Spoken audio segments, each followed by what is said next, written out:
bonjour, Shavua Tov. Nous voilà arrivés à une Shabbat Parashat Tetzavé et également Shabbat Zachor, puisque nous sommes le Shabbat qui précède Purim et nous avons l'obligation, comme homme pour femme, d'écouter également une parasha supplémentaire qui est la parasha concernant la mitzvah d'effacer le souvenir de Amalek.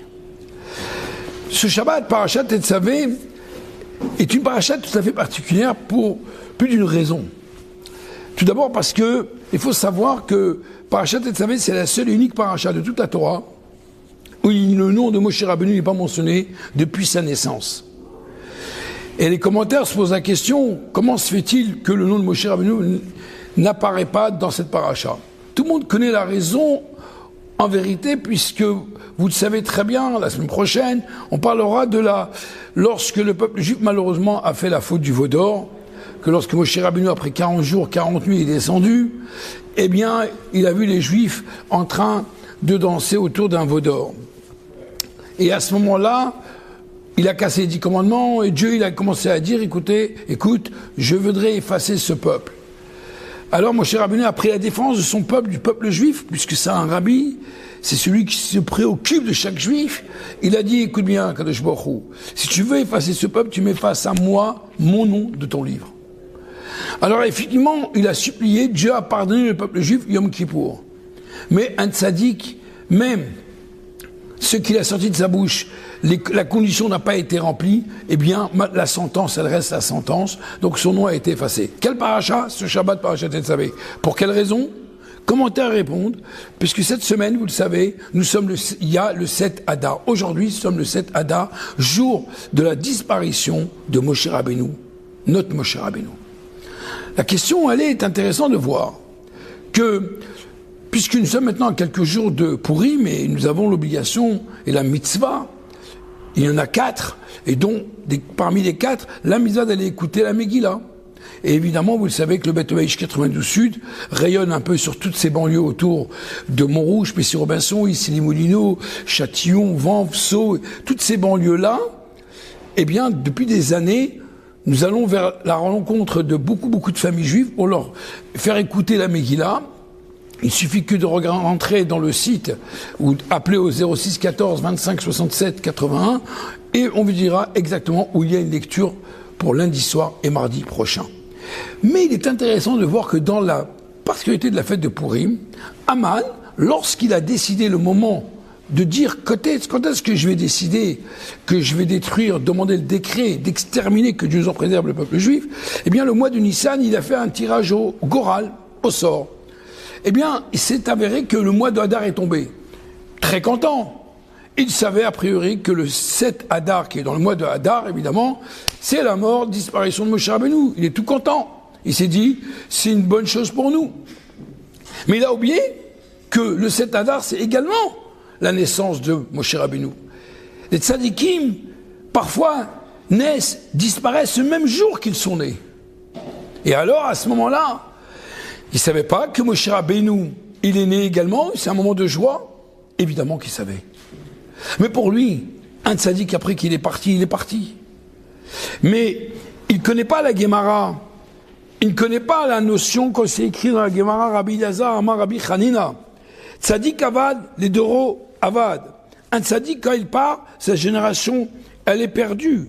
Mais, elle est perdue pour sa génération. Mais le tzaddik, il est toujours là.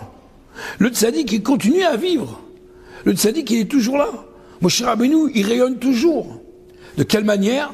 Eh bien, nous allons voir que dans la parasha Tetzavé, toute la parasha, Ve'ata Tetzavé, toi tu ordonneras, mais qui toi, Moshe Rabbeinu? Toute la Torah, elle emploie le terme de et toi, et toi, et toi. Il n'y a pas le nom de Moshe, mais toute la parasha rappelle Moshe Rabbeinu. Ça veut dire en vérité, parfois un nom, il délimite quelqu'un. Mais là, il n'y a pas son nom, c'est au-delà de son nom. Et ça qui est intéressant de voir, c'est que à Purim, il n'y a pas également le nom de Dieu, mais il n'y a que Dieu. Parce que parfois dans la vie, Dieu, il nous demande, ouvrons nos yeux. Regardez ce qui se passe dans le monde. Regardez comment Kadosh Baruch Hu, comment Dieu, malgré malheureusement toutes les difficultés, les épreuves que le peuple juif, il est en train de vivre. Mais nous voyons malgré tout cela la main de Dieu. Où Hachem veut nous amener? Lorsque vous prenez l'histoire de Pourim, c'est un peu l'histoire d'aujourd'hui en 2026. Où Dieu veut-il nous amener après le 7 octobre? Qu'est-ce que Dieu il veut de nous? Eh bien, en vérité, Dieu il veut de nous qu'on se réveille. Dieu il veut que réellement, qu'une fois pour toutes, on prenne nos propres responsabilités et nous sommes fiers de ce que nous sommes. Dieu, il ne veut pas qu'on compte sur un président ou sur un ministre ou sur un préfet. Dieu, il ne veut pas cela. Même si c'est toujours bien et toujours intéressant de les connaître pour différentes raisons.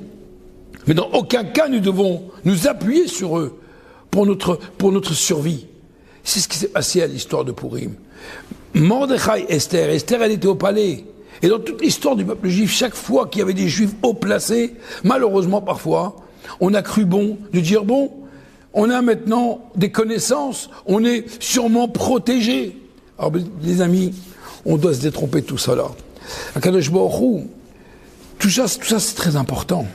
Mais ce qui est le plus important, c'est ce que Esther elle a dit à Mordechai. Non, je n'irai pas voir le roi tant que je n'ai pas jeûné et demande l'heure de jeûner. Tant qu'on n'a pas fait de chouva, je n'irai pas. Et elle a jeûné, et tout le monde a jeûné, nous avons jeûné. Et après elle est partie voir, et pourtant, après un jeûne, on est faible. Après un jeûne, une mauvaise haleine. Après un jeûne, nous n'avons pas un beau visage. Mais ce n'est pas ça le plus important. Le plus important, c'est que Dieu il veut voir notre regret, notre tchouva, notre retour. Et c'est ça, la force du peuple juif. Et c'est la force de Pourim. Et c'est pour cela que dans cette paracha Va'ata Tetzavé, lorsqu'on ne voit pas le nom de Moshe Rabbeinu, mais Moshe, il est partout. Il est avec nous parce que le tzaddik, il est chai vekayam. Il est vivant, il est éternel. Son âme, elle est là. Elle est comme c'est marqué que Moshe Rabbeinu, son âme est allée dans l'âme de Mordechai à Yehudi. Dieu, l'âme d'un tzaddik, il a remis chez un autre tzaddik, et ainsi de suite, et ainsi de suite. Ce n'est pas que Mordechai avec Moshe Rabbeinu, mais c'en est encore plein, comme Yaakov, comme Adam Arishon. Chacun vient réparer quelque chose. Et c'est ça qui est intéressant. Ne croyez pas que parce qu'il y a un tzaddik qu'il est décédé et qu'on ne le voit pas, qu'il n'est pas là. Bien au contraire, il est encore plus là qu'auparavant. C'est pour cela qu'au contraire, au moment de Pourim, nous devons nous raffermir encore, nous renforcer dans Torah et Mitzvot, dans l'attachement de Dieu, faire confiance à ce que Dieu nous donne, ce que Dieu nous a promis, évidemment, toujours avec l'aide de ce que nous avons comme outil autour de nous. Mais il ne faut surtout pas se tromper et penser que, en vérité, c'est l'armée qui gagne la guerre. Non. L'armée est un outil. Mais qu'est-ce qui gagne la guerre? C'est la prière. C'est l'étude de la Torah. C'est les actes de bonnes actions que nous faisons. Et parfois, évidemment, nous avons besoin de nous protéger matériellement. C'est la même chose. Dans cette paracha, nous voyons que Moshe Rabbeinu, il n'est pas mentionné, mais il n'abandonne pas son peuple. Que Dieu y fasse que très bientôt, nous pourrons revoir tous nos amis, tous nos proches, toute notre famille qui sont partis de ce monde, et évidemment, leur habit à notre tête. Que Dieu